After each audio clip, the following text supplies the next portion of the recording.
Kenapa kamu suka di sini daripada tinggal di New Zealand? Banyak hal. Yang pertama, makanan di sini Murah. paling enak. Yang paling enak pertama. Murah. Tapi setelah itu yang paling murah. Wah. Terus orang di sini mereka ramai banget.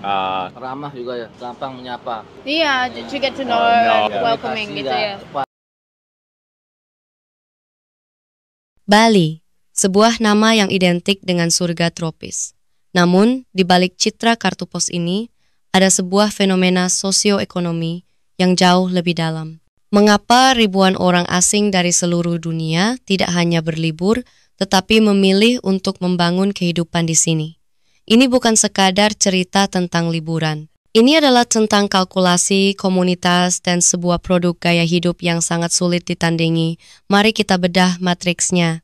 Faktor pertama dan paling fundamental adalah arbitrase gaya hidup. Ini bukan sekedar tentang biaya hidup yang murah, tapi tentang nilai yang didapat. Dengan biaya sewa apartemen kecil di kota seperti Sydney atau Amsterdam, seseorang bisa menyewa sebuah villa pribadi lengkap dengan kolam renang di Bali. Dengan anggaran makan bulanan yang sama, mereka beralih dari memasak sendiri menjadi bisa menikmati kuliner sehat di kafe setiap hari. Ini adalah peningkatan kualitas hidup secara eksponensial dengan biaya yang relatif lebih rendah atau sama. Faktor kedua adalah ekosistem manusia. Berbeda dengan destinasi terpencil lainnya, Bali menawarkan soft landing. Telah terbentuk sebuah ekosistem komunitas ekspatriat yang solid selama puluhan tahun. Ini memitigasi friksi budaya dan menyediakan jaringan sosial instan. Namun, yang membuat Bali unik adalah ekosistem ini tidak terisolasi. Ia hidup berdampingan dan berinteraksi langsung dengan budaya Bali yang kaya dan sangat hidup, yang berfungsi sebagai wallpaper sehari-hari, bukan sekadar atraksi turis.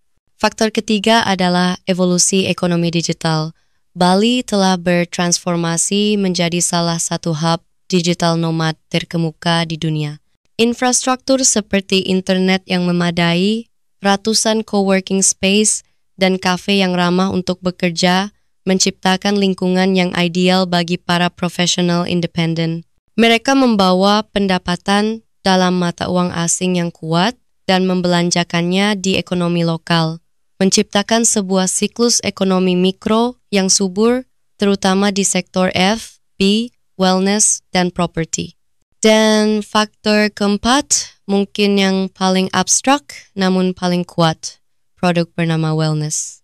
Bali secara efektif menjual sebuah gaya hidup yang menjadi antitesis dari kultur hustle dan burnout di dunia barat.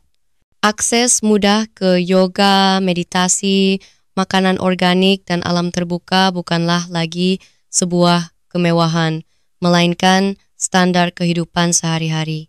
Ini adalah proposisi nilai yang sangat kuat bagi generasi yang semakin memprioritaskan kesehatan mental dan keseimbangan hidup.